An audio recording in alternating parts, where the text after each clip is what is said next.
Lizzie had always been a determined and independent woman.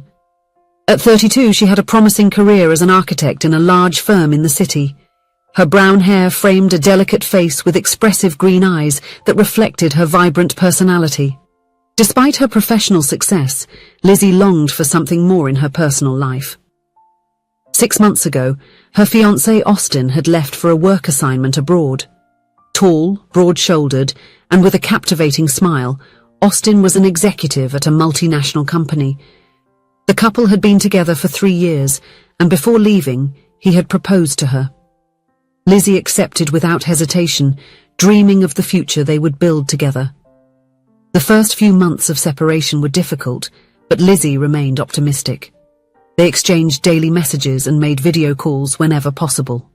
However, as time went by, the communication started to decrease. Austin claimed to be very busy, the calls became more infrequent and the messages shorter. Even so, Lizzie tried to understand. After all, she knew long-distance relationships were challenging. Finally, after 6 long months, the day of Austin's return had arrived. Lizzie woke up early, as excited as a child on Christmas morning. She decided to surprise her fiancé, ignoring his request not to pick him up at the airport. She spent hours getting ready, carefully choosing every detail. She wore the blue dress that Austin loved so much, an elegant model that accentuated her curves. She went to the salon, where she got an elaborate hairstyle and makeup that highlighted her green eyes. She bought his favorite chocolates and some colorful balloons to give a festive touch to the reception. Lizzie's heart was racing as she anxiously waited at the arrival gate. Her eyes scanned every face that passed, looking for Austin. Finally, she spotted him coming through the gate. A broad smile lit up her face, but it soon faded. Austin was not alone. Beside him, a woman with long blonde hair walked arm in arm with him. The two were chatting animatedly, exchanging looks filled with complicity. Lizzie felt as if the ground had disappeared beneath her feet. She tried to hide, but the colorful balloons betrayed her, catching Austin's attention. Their eyes met, and Lizzie saw the shock and guilt in his eyes. "Lizzie, what?" "I can explain," Austin stammered, but she no longer listened. With tears welling up in her eyes, Lizzie let go of the balloons which floated up to the ceiling of the airport and ran away from that painful scene. Her heart felt as if it had been ripped from her chest, leaving only a painful void. Later that same day, Austin went to Lizzie's house. She received him in silence, her eyes swollen from crying so much. He explained that he had fallen in love with another woman during the trip, that he hadn't planned for it to happen, but that he couldn't deny his feelings. He wanted to tell her in person, he said, out of respect for what they had shared together. Lizzie listened to everything without saying a word. When Austin finished, she simply asked him to leave. She spent the following days in a state of stupor, alternating between crying fits and moments of anger. She felt betrayed, humiliated, and above all, alone.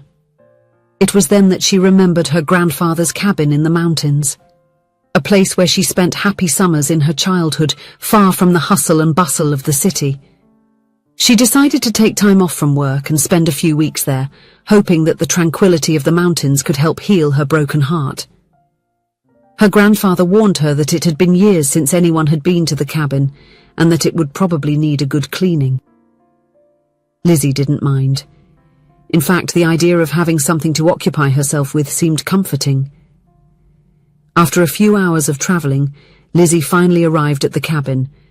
The place was more deteriorated than she had imagined.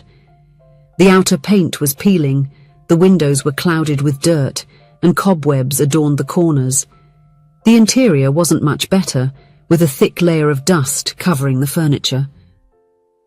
Despite the state of the cabin, Lizzie felt a wave of nostalgia as she entered. Memories of happy summers spent there with her family flooded her mind. Determined to make the place livable, she rolled up her sleeves and set to work. She spent the rest of the day cleaning, sweeping, and organizing.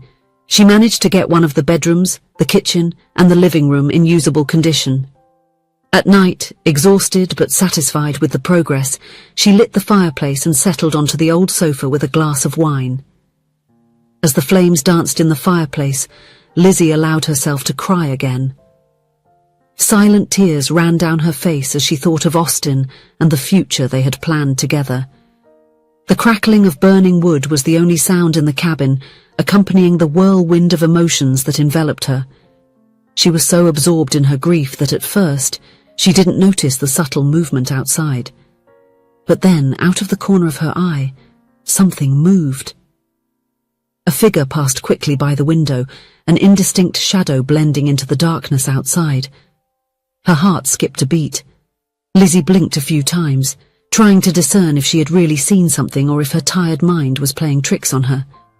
The wind blew strongly, making the trees sway in an almost ghostly manner, their thin branches casting elongated shadows on the glass. Taking a deep breath, Lizzie tried to calm herself.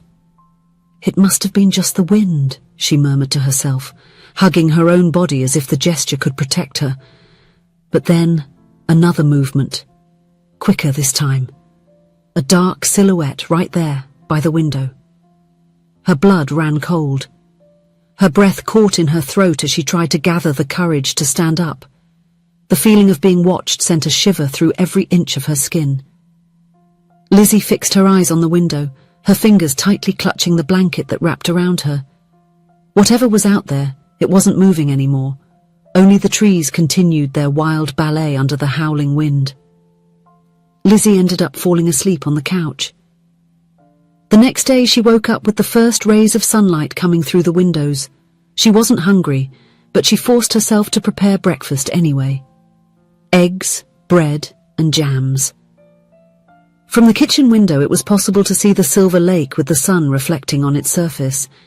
It was a beautiful scene, and how nice it would be to share it with someone special. But instead, Lizzie was there accompanied by the pain of betrayal. That night, the storm raged furiously over the mountains, as if nature itself were in fury. The wind howled with a frightening force, lashing the trees so violently that their branches bent almost to the point of breaking. The rain pelted the cabin roof, creating an irregular rhythm of thuds, while thunder rumbled in the distance, shaking the air like the roar of a colossal beast. Lizzie was curled up on the sofa, clutching the blanket around her body as if she could protect herself from the chaos outside. The fireplace crackled softly, casting flickering shadows on the walls, but the warmth of the fire couldn't dispel the icy tension that had settled in her chest. Suddenly, thunder exploded in the sky, so loud and close that it made the windows shake. At the exact moment the lightning briefly lit up the cabin, a sharp, strong sound echoed through the room. "Knock! Knock! Knock!" Lizzie froze. The knocks on the door were so abrupt that they seemed to merge with the thunder, as if the storm had brought with it something or someone. Her heart raced, pounding frantically in her ears. Who could be out there, in the middle of such a brutal storm? Holding her breath, she fixed her eyes on the door, hoping that the wind had been the culprit. But then the knocks came again, stronger, more insistent. Knock, knock, knock. Lizzie pulled the blanket tighter around her body, feeling a chill run down her spine. She was not alone on that stormy night. "Who's there?" asked Lizzie, her voice coming out shaky, almost drowned by the roar of the wind and the relentless patter of the rain against the roof. Her heart was pounding, each beat echoing in her ears, as if warning her not to approach the door. "Lizzie, open the door! It's me, Lewis!" Upon hearing the name, Lizzie stood still for a moment. Lewis. The word reverberated in her mind like a distant echo, bringing with it a flood of dormant memories. Lewis. The boy with the mischievous smile and bright blue eyes who always challenged her to climb higher in the trees.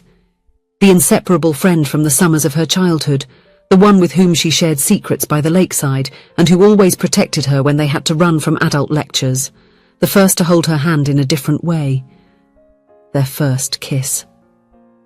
Her heart tightened in her chest. How long had it been since she last saw Lewis? Time and life had separated them, But there on that stormy night, his name came back to her like a whisper from the past. Still hesitant, Lizzie unlocked the door and opened it slowly. A gust of cold wind invaded the cabin, messing up her hair and making the flames in the fireplace flicker. Outside, completely drenched, stood Lewis. Tall, with broad shoulders and a posture marked by time, but with the same blue eyes that seemed to light up even the darkest night. His breathing was heavy, and the rain dripped from his dishevelled hair trickling down his soaked jacket. Like Lizzie, Lewis's family owned a cabin in those mountains, and as children, they shared summer vacations in that place. "Lewis," Lizzie whispered, now without a doubt. He smiled slightly, despite the cold and the storm surrounding him. "Hi, Lizzie. What are you doing here? How did you know I was here?" she asked, her voice filled with disbelief and curiosity, as she handed him the towels to dry himself. Lewis took one of them, rubbing his wet hair before responding, still with that mischievous gleam in his eyes, the same gleam she knew so well. Lewis explained that he was spending a few days at his family's cabin and had noticed the lights on the night before. He went down to check if it was an intruder and recognized her. That night, with the storm, part of his cabin's roof had given way, and he came to seek shelter. "So it was you that I saw through the window last night. You almost scared me to death," said Lizzie, recalling the figure she had seen. "Sorry about that. I didn't mean to scare you, I was just checking to make sure it wasn't some intruder," Lewis explained, appearing genuinely apologetic. Lizzie offered Lewis some dry clothes that belonged to her grandfather. While he changed, she prepared a hot meal for both of them. Sitting at the kitchen table with the sound of rain in the background, the two began reminiscing about the old times. They laughed as they recalled the pranks they used to pull together, the firefly hunts in the summers, and of course, the awkward first kiss they shared. Lewis mentioned that his family planned to sell the old cabin, but he had decided to renovate it and live there for a while. "I've just gone through a breakup," he confessed. "Since my job is flexible, I thought spending some time here renovating the cabin might help me clear my head." Lizzie felt a pang of empathy. She was also there to mend a broken heart, although she didn't go into details about Austin. The conversation flowed naturally between them, as if the years apart had never happened. When they finally decided to sleep, it was already early morning. Lizzie prepared the sofa for Lewis to spend the night there. Lewis slept on the living room sofa, and Lizzie took a while to fall asleep, still processing the whirlwind of emotions from that night. His presence there, after so many years, stirred feelings in her that went beyond nostalgia. There was comfort, familiarity, and something more, something she dared not name yet. When she woke up the next morning, she found the sofa empty. The blanket she had left for Lewis was carefully folded over the back, but he was no longer there. A slight tightness gripped Lizzie's chest. For a moment, the silence of the cabin seemed deeper, more solitary. Without thinking twice, she grabbed a coat and went out to look for him. The morning air was fresh, laden with the scent of wet earth after the storm. Lizzie followed the trail leading to Lewis's cabin, her steps hesitant at first, but soon marked by the rhythm of memories. Each tree, each bend in the path, brought echoes of her childhood. She and Lewis running side by side, challenging each other to be the first to arrive, laughing until they were out of breath. It was then that she spotted the tree. That tree. Her heart raced as she recognized the initials carved into the bark, worn by time. There, years ago, she and Lewis had exchanged their first kiss. An innocent moment, yet full of meaning. Lizzie gently ran her fingers over the engraved letters, feeling an unexpected warmth grow inside her. Taking a deep breath, she resumed the path to his cabin. When she arrived, she saw Lewis on the roof, focused on repairing the storm damage. He seemed unaware of her presence, engrossed in his work, but even from a distance, Lizzie noticed the determined expression on his face. "Lewis!" she called, her voice a bit louder to overcome the cold morning wind. He turned around and upon seeing her broke into a smile that made Lizzie feel something strange yet comforting at the same time, as if time had never passed. "Good morning, sleepyhead. I thought you were going to sleep until noon," he joked, winking at her. Lizzie rolled her eyes but couldn't help smiling. "I decided to come and help. It seems like you have a lot of work here." And without waiting for an answer, she began hanging clothes and furniture outside to dry under the weak morning sun. In the days that followed, the two worked side by side to restore Lewis's cabin. They hammered boards, fixed furniture, and cleared debris. Each task was a welcome distraction for Lizzie, who lost herself in the physical effort and Lewis's company. He was still the funny boy she remembered, always ready with a joke or witty comment that made her laugh, even in the most tiring moments. While they worked, he challenged her to carry more wood than she could manage, just to see her pretend to be indignant and laugh right after. But it was the nights that made something inside Lizzie transform. Sitting in front of the fireplace or under the stars with a campfire crackling between them, conversations flowed easily. They talked about childhood summers, the dreams they had, the disappointments they encountered along the way. And Lizzie began to realize. Time may have passed, life may have driven them apart, but there was something between her and Lewis that had never been lost. Something that perhaps was just waiting for the right moment to be reborn. As the days went by, Lizzie began to notice small details about Lewis that she hadn't seen before. The way his eyes lit up when he smiled, the kindness with which he treated the wild animals that appeared near the cabin, the dedication he showed in every task he performed. One afternoon, while they were painting the porch of Lewis's cabin, Lizzie found herself admiring his profile against the sunset. She felt warmth rise to her face and quickly looked away, confused by her own body's reaction. The weeks flew by, and soon it was time for Lizzie to return to the city. On the morning of her departure, she woke up with a heavy heart. The thought of leaving the mountains, the peace she had found there, and especially Lewis's company saddened her more than she had expected. She decided to go to Lewis's cabin to say goodbye, but on the way she found him coming towards her. "I was on my way to your cabin to say goodbye to you," Lewis said, a note of melancholy in his voice. They looked at each other in silence, as if trying to memorize every detail of one another. That was when Lizzie realized where they were, exactly the same place where years ago they had shared their first kiss. The same tree was still there with their initials carved into the trunk. As if pulled by an invisible force, Lizzie and Lewis drew closer. Their lips met in a gentle kiss, full of tenderness. When they parted, both had tears in their eyes. "Stay," Lewis requested, his voice almost a whisper. Lizzie felt her heart break again, but this time in a different way. She knew she needed to return, face her life in the city, her job. With one last look, she walked away, leaving Lewis standing by the memory tree. Back in the city, Lizzie resumed her routine. She immersed herself in work, trying not to think about the weeks she had spent in the mountains.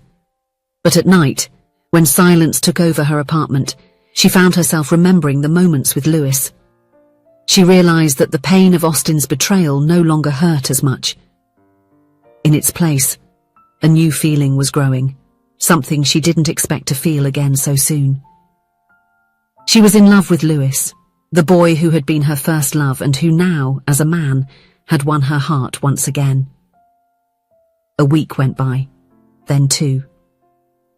Lizzie struggled internally, torn between the safety of her life in the city and the desire to return to the mountains, to Lewis. On a Saturday, she made an impulsive decision. She threw some clothes into a suitcase, got into her car and drove. She arrived at Lewis's cabin.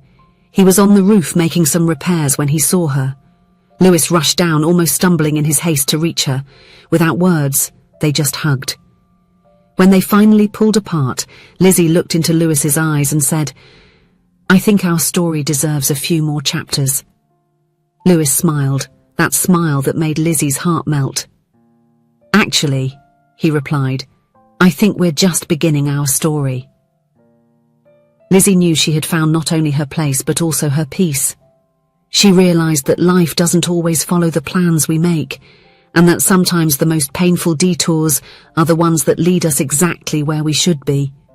The future was still a mystery, but now she understood that true happiness wasn't in having all the answers, but in walking alongside someone who chose to share the journey day after day. She and Lewis would face the challenges together, not because fate had forced them to, but because they both chose to stand by each other. If you enjoyed the story, please leave a comment with a rating from 1 to 5 to show how much you liked it. Also, watch the video that is now appearing on your screen. See you soon.